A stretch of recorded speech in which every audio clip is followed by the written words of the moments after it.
1, Two. 2, 3. Greetings, fumeketeers.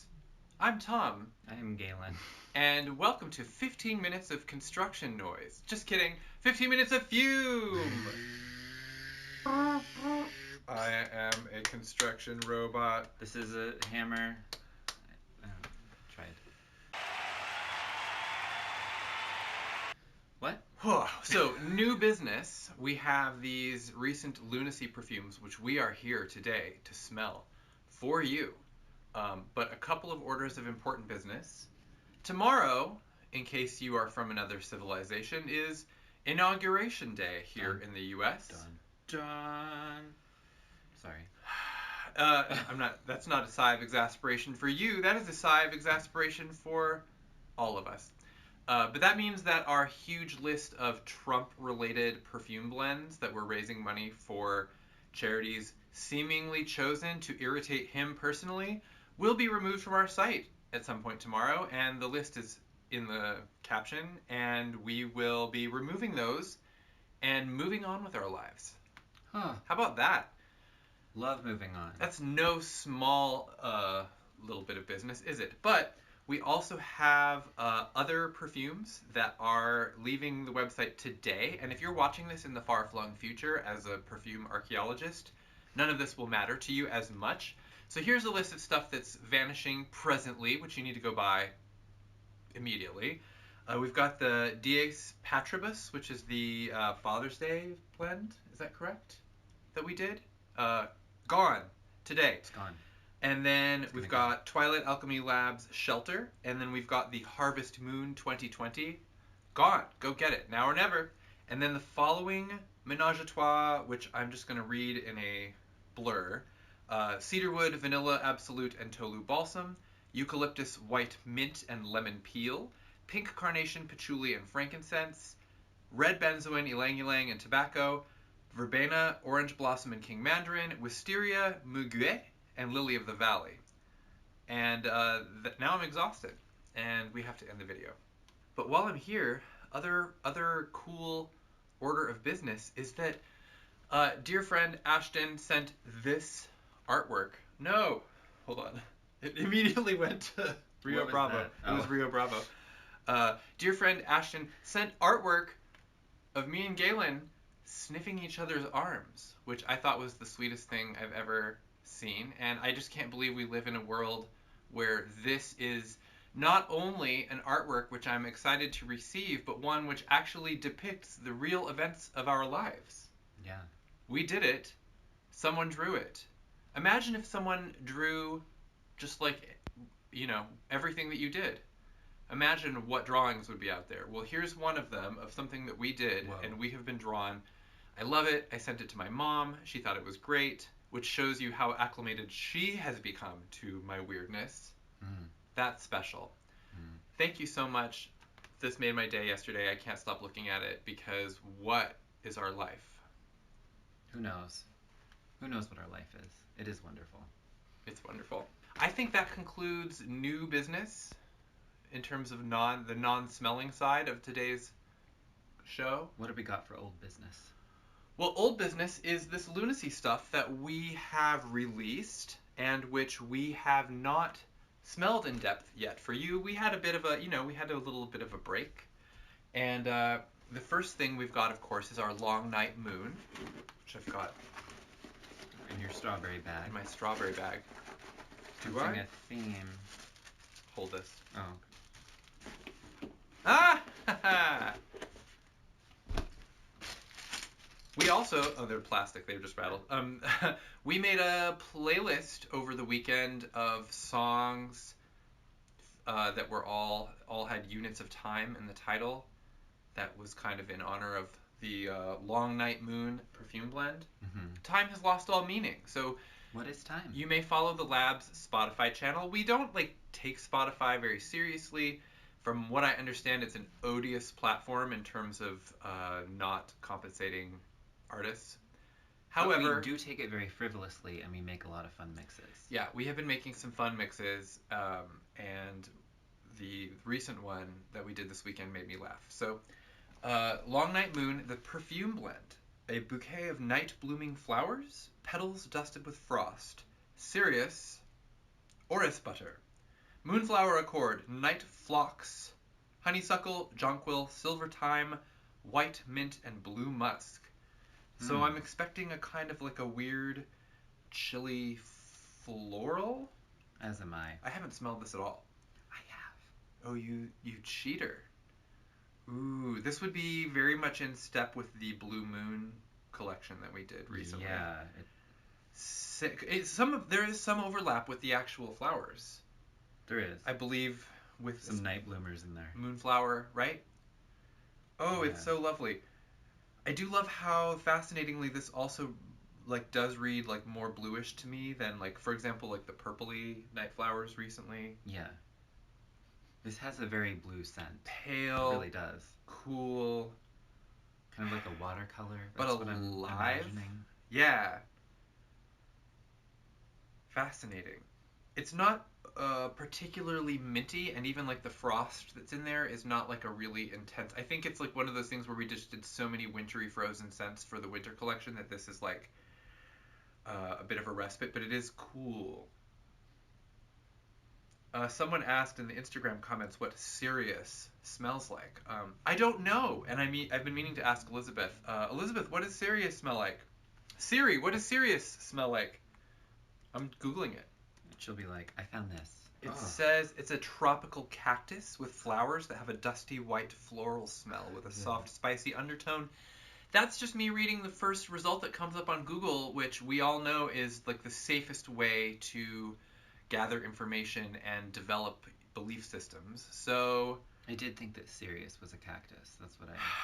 It really, for this blend, it really does seem to have kind of this like damp vegetal like heaviness, you know? Mm-hmm. It's like when you can smell the stems of the flower, like not just the flower but the stems all the way down to like the stem water. You know what I'm saying?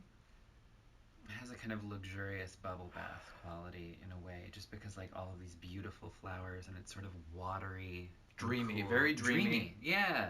It's so funny too because do you want to try it on? Are we doing that? I do want to try it on. I would like this lid. I would like this lid. Well, I would like a lot of things. Very smooth, relaxing. This is nice. There are some bright florals in there to kind of offset everything, so it's not like gloomy, but it has a mood. If this is the night that is going to be the long night, there are worse nights, is what I'm trying to say. At least it smells this good.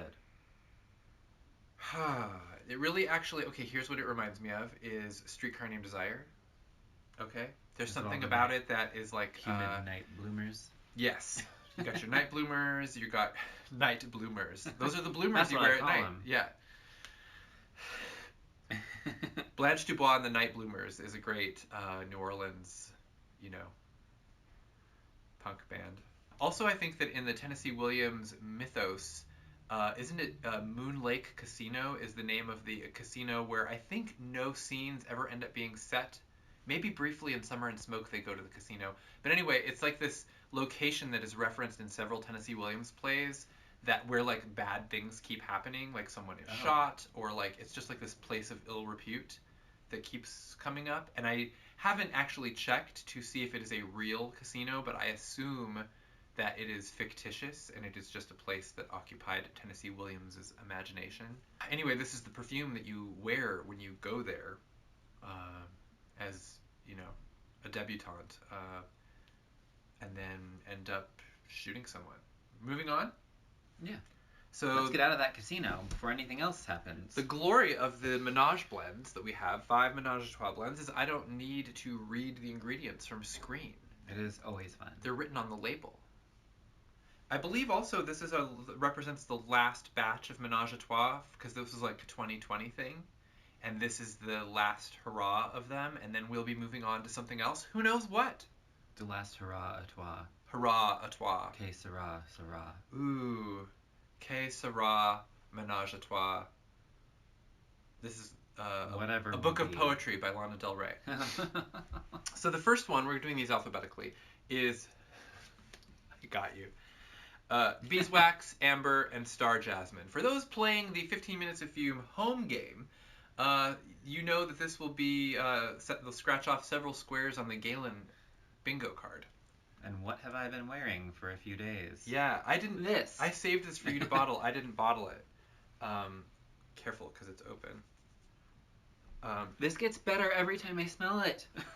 This is definitely a take on jasmine that I have never smelled before. Jasmine is just incredibly distinctive, and in a lot of ways, the tendency is that it can easily overpower because it's so recognizable. The beeswax and the amber and the jasmine are doing something together that I have never smelled before. Magic. It's called magic.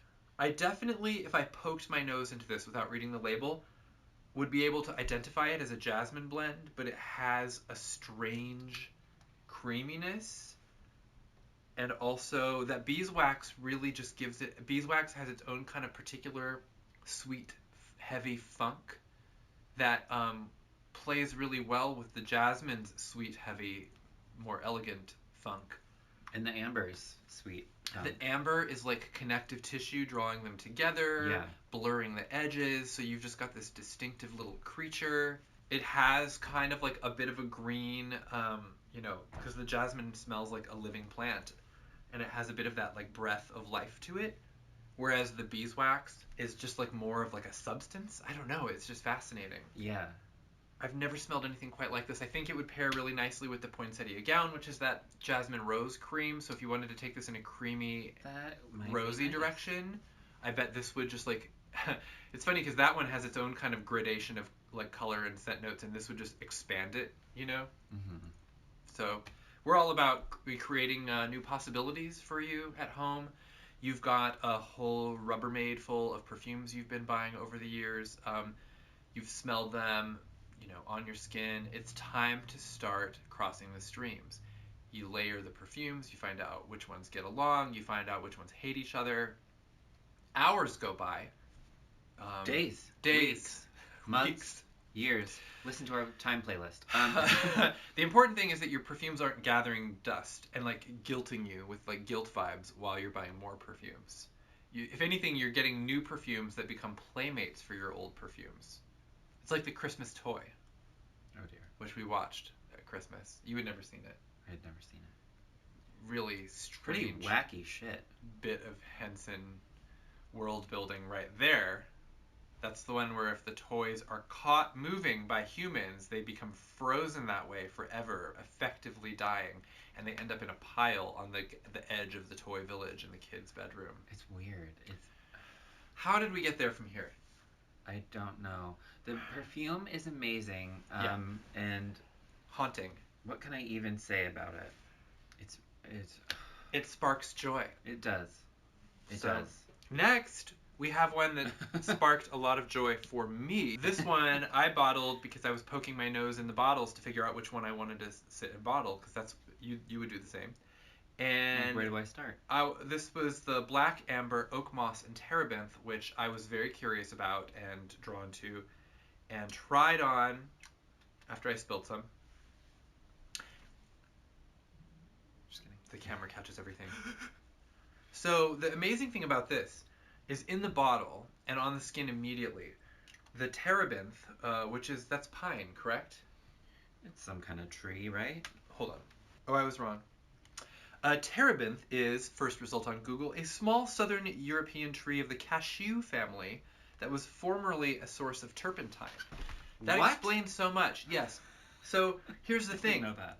Directly on the skin, you get this kind of like astringent. This is why I thought it was pine, because there's something kind of like fresh and maybe a bit coniferous about it, even if it's a goddamn cashew. But on the skin, there's something that has this like really dry bite to it. Okay, and then because of the OAKMOSS, of course, is only going to be like playing with that, because the OAKMOSS has its own kind of like fresh/bitter edge. Yeah. But it's all wonderfully natural, like it doesn't smell like turpentine. But it has this kind of like what is the word that I'm looking for? A sting. We'll call it a sting. There's a sting to it when you smell it. You're like, fresh. But then as you wear it, all of that kind of like burns off, and that amber, the black amber underneath, is like rising, and within a few minutes there's just this fascinatingly kind of like dank, sweet amber smell that has a kind of a also a kind of like a sting to it. It's like beautifully mellow with that one kind of like funkiness to it that kind of reminds you of its disturbing origin story. And I have just been slathering this on all week because I am obsessed with every stage of the scent unfolding. And pretty much as soon as it gets to the final stage, I'm ready to go on the ride again, and I put it on again. Because of that black amber too, it also layers really interestingly with other perfumes that I've been wearing. Yeah. Because you've just got this like kind of dark, rich, scratchy amber. And considering the perfumes that I tend to, have piling up around here, that's a very welcome addition to complement those. So truly, I didn't really, when I read the list of Ménage, I bet this happens to a lot of people. You read the list and you're like, got it. You like mentally form a picture of what you like, what you're likely to hate, what seems like a priority.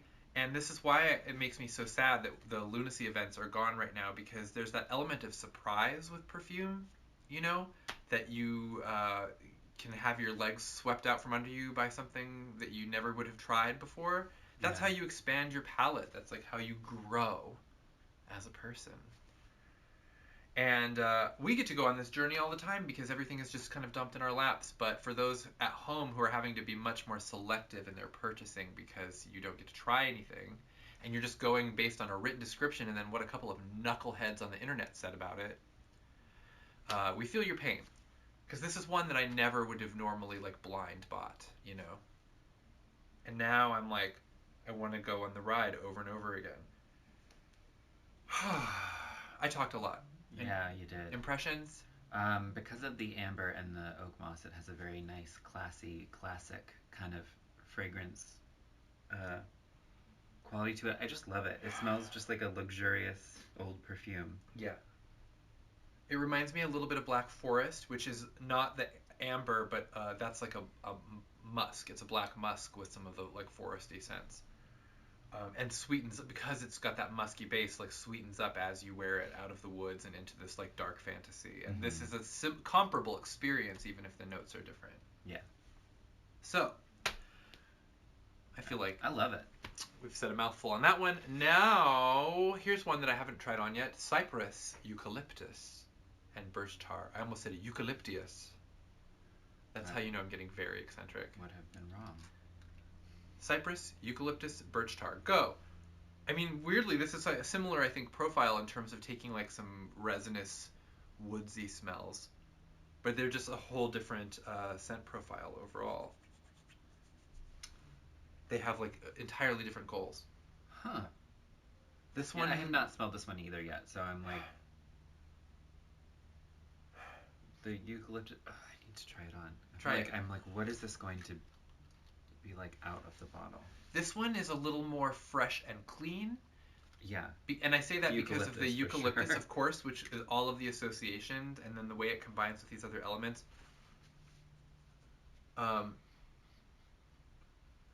It reminds me of going to the Russian Turkish baths in the East Village because of the oils that people would splash onto the furnace that was heating up the rooms. Because it's got like that bright, fresh, aromatic, like, sinus clearing eucalyptus smell, but it's like supported from underneath by these darker, more intriguing, mellower scents that are like rooty. And you have birch tar, so there's like something sticky and dark underneath that, which is really... And this is really strange in like a great way. Right. I'm mostly getting the eucalyptus, then I can smell the tree quality, and then I smell something dark. It imparts a certain sweetness. The birch tar adds, I think, a necessary hint of sweetness, because the cypress is not really a sweet smell, and the eucalyptus is pleasant but not sweet, and like it just kind of like molds it into... I think when this comes down, we're gonna do the thing. It's gonna be... Ooh. I just smelled beeswax on you, so I don't know. Wrong spot, but it was still fun. This is gonna be, and I hate resorting to like gender stereotypes, but this is the kind of thing that a guy could wear with complete confidence. That's like no one would question it in the slightest. It's just like I like it because it's based like squarely in botanicals. You know, there's not like any real gender expression to it, but because of the expectations people have of gender in perfume, this is the kind of thing where, you know, regardless of who you are, people would, I think, enjoy it. But like as a guy, it's not, you know, gonna read as anything other than like just good, clean gorgeousness. So it'll match well with your 3-in-1 body wash, shampoo, conditioner that does not fool anyone. But it makes you smell like a tree. Number 4, you got your tonka bean, black tea, and vetiver. Whoa. I have not tried this one on. Have not smelled it. Ooh. I'm curious. Over the years, I like what a tonka bean smells like kind of eludes me. I have no clue either. It's in a lot of stuff I like, and I don't know what the note is specifically. So I'm like... It's like, is it like a kind of a warm, is it nutty? I don't know. Well, we're just going to try this on. Is it warm? Is it nutty? Is it nutty? Sweet? Is it mild? Is it what? What is it? I do think that it is kind of sweet, and I feel like I see it show up in a lot of scents that like depict like coziness. Yeah. You know what I'm saying? So we know that she's an easygoing bean. Oh. I love vetiver. I like this. People have been, I saw a thread recently somewhere, people asking for tea blends specifically. This does smell like tea. The vetiver is not too strong, so it doesn't have that real kind of like angry vetiver kind of like stomping around in its stompy little boots. Which I would be fine with. Yeah. Like stomp around vetiver. It's okay. The downstairs neighbors aren't even home right now. Do your worst. Okay, I think I do know what tonka bean smells like from this. Hit like it. Now where I'm like, all right, it is like that kind of like light, sweet. It's mild. I don't know. It's a pretty vague description. Yep. It's just like a kind of. It's a really light and sweet smell. This is cozy without being like particularly like sentimental or like nostalgic or childish or whatever. You know, like. It's kind of like adult cozy times. You've got your cup of tea. You know, there's like, it's like sophisticated. There's a dryness to it. It's like this, the vetiver and the tonka are kind of like evenly balanced, and the tea is kind of like in the middle, taking no sides. It's also a scent where I'm having a hard time kind of teasing apart the components because it's just like really nicely blended together. Yeah. Sometimes I can smell all 3 of these just like in perfect clarity. Yeah. In stereo, and that's cool because it's like doing a fun thing in your brain, like when you're hearing a chord of music. Yeah. Other times you just like hear one thing, you smell one thing. It's like you can detect all of the notes, but you're mostly like focusing on the one that is tying them together. For this, I think it's the tea that is really like I get glimmers of awareness of individual notes, but by and large I'm just getting kind of like one cohesive scent message in a bottle. It's nice. It is nice. This is what that means is it's something that I think that people would describe as clean, and it's relatively free of association. So it's the kind of fragrance I think you could wear if you were not looking to give the perception that you're like, ooh, I'm wearing a fragrance. Yeah. It's not like statement-y. It's just like yeah. Smooth and simple. Yeah. Which is a nice kind of like, it's kind of like the makeup that looks like you're not wearing any makeup. Right. This is what you just want people to imagine that you naturally smell like. No makeup. And people are like, oh, what's that perfume? And you're just like, oh, I mean, I'm not wearing anything, but I have been eating organic lately. So I just think I'm like, you know, just free. Really emitting some weird stuff. Free of all toxins, and this is just... I'm free. This is my true self. I'm free. Finally free. Finally free. I broke old habits, and I'm finally free. And then you just like, you know, glide away before they can ask any follow-up questions, which they don't want to anyway. You're just like, wow, I didn't realize they were like that. I will never be talking to them again. So the last one we have is Wild Fig, Blackcurrant, and Neroli. It's multiple nerolises. Oh! Yeah, this one just like jumps out of the bottle. I love that we've been doing so much blackcurrant lately. It's showed up ever since I think fall. We've been seeing a bit of it. It's got that like wonderfully bright tart twist of the nose, but it's still like amicably fruity in a way that doesn't seem rude. The fig really gives it depth, and it kind of broadens the range of like you know, buttons that it's mashing in that sort of like sweet and fruity concept. Yeah. What was the neroli? Yes, the neroli though is the thing that kind of like amps the tartness of it. Of the currant, yeah. Yeah. So it's like the blackcurrant is being stretched in two directions by very, you know, friendly helpers. We're just giving it a nice stretch. Who did they stretch? I was thinking of Willy Wonka. Was it Augustus Gloop who got stretched by the pipe? Didn't they all get stretched? All the kids ended up... It turns out that Willy Wonka's chocolate factory is actually a kid stretching factory. I think Violet got stretched. Violet got stretched, but Augustus was... I mean, you go into the place and you come out stretched. No, they had to take Violet to the juicer. Yes. But in the Tim Burton version, she comes out at the end and she's like flat, like paper. Horrifying. I mean, that's like... I don't like that movie. I don't want to talk about it. I did like the squirrels. I think I should try it on. Oh, I really insist that you do. I have not done that yet. It's definitely blackcurrant forward, and it's like, you know, basically a fruity blend. Juicy and tart. But and it's earthy. just given like some credibility in terms of sophistication by giving it like a earthy base with the fig, and then a kind of like a bright, like floral, kind of like less gourmand thing with the neroli. Yeah. It's nice. She's a blackcurrant with dimension. She's got a tragic past, but a virtually limitless potential for the future. I feel like it would layer nicely with the Tonka one, because I'm going like this. Yeah. I'm kind of smelling them side by side. You can tell the neroli's in it because I always, unless I'm wrong, correct me if I'm wrong, the neroli oil is like bright yellow. Mm-hmm. I notice that all the time. It must be really intense too, because by the time it's blended with other things, it still ends up being bright yellow. And on the skin, I just saw, I mean, it's already rubbed in, you don't have to worry about that, but like, it definitely imparts its presence in the oil itself, visibly. Mm-hmm.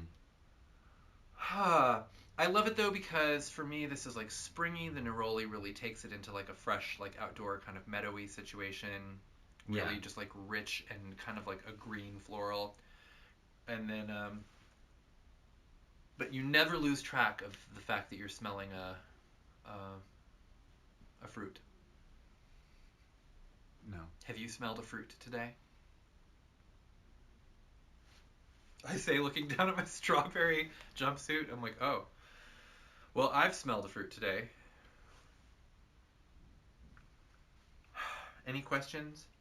Comments? Complaints? No. No. I like it. I have no questions. I just meant overall. Oh. Overall. I mean, obviously you have your clear standout. Well, let me complain. No, yeah, obviously I just really like all of them. Obviously Amber. the beeswax one is going to be my friend. And be my friend. And Black like Amber is doing that thing on my Black hand already, Amber. where I'm like, it's doing that ambery thing. It's amazing. It blends so nicely with the OAKMOSS. Wow. I'm getting emotional. I mean, I had that feeling, and maybe it's because of how little we have to look forward to right now. I say on the eve of a historic inauguration, but until it happens, like, no one's going to even believe it. We've all just been waiting. Yeah. I feel like we have, I mean, this sounds hyperbolic, but I have the sense of, like, an abducted person, you know, because we were minding our business as this happened, you know, and then, like, everything has completely gone to shit. Yeah. And we might not be vaccinated for 6 more months, or longer. Who knows? So these little perfumes can really...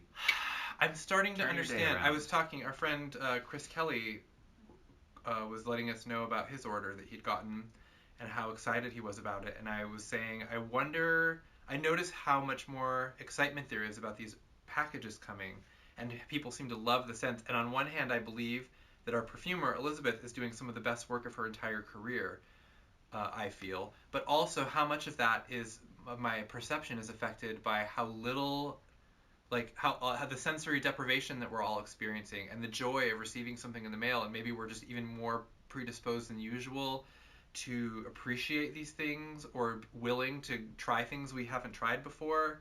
And you actually can't tease it apart. There's nothing, because we of course don't have a control group universe in which this horrible pandemic isn't happening. But I have been feeling that in our own reviews and the things that I've latched onto, and then seeing everyone's overjoyed posts about receiving their boxes in the mail, and how every scent is like a slam dunk. And I know not everyone has that experience, and there are obviously some, disappointments out there. But it just seems like the reception, like it's just such an incredible thing. You get this box in the mail, and now you have something to do and to look forward to for a while and to play with. Yeah. So we're right there in the same boat with you on that front. And that, I suppose, is that. This concludes today's review of these scents. Don't forget to go buy the ones that are going away forever. You'll be sad if you don't. There's some good ones in there. Yeah. You were wearing fake news the other day, right? I was. Okay. And the last I tried on fake news maybe in like 2017 when it came out. Mm-hmm. Had not smelled it since. And then like bottling it the other day, I was like, whoa, this is incredible. I don't remember it even smelling like this. But it's like one of those things that is just perfect for me right now. So it's, the little things, the joy. Yeah. I did smell it on you, like, was it just yesterday, where I was like, oh, what is that? That's yesterday. very nice. And it was the fake news, and I think it was the pink peppercorn that I was registering. It was just kind of sweet and a little bit spicy, and I was like, that's just a lovely Galen smell. So, new discoveries made daily. Yeah. So, thank you all for everything. We'll be back in touch soon. This week we're also going to review the new Haute Macabre fragrance in the Shadow Room. Is that what it's called? In the Shadow Room. In the Shadow Room. Room. An exclusive imp. Oh, we do. We're going to test the exclusive imp that is going out with orders. So, something to look forward to. We'll see what happens tomorrow, and we just wish you the very best in this new year. Same problems. I'm so sorry this is happening to you. Bye-bye. Bye-bye.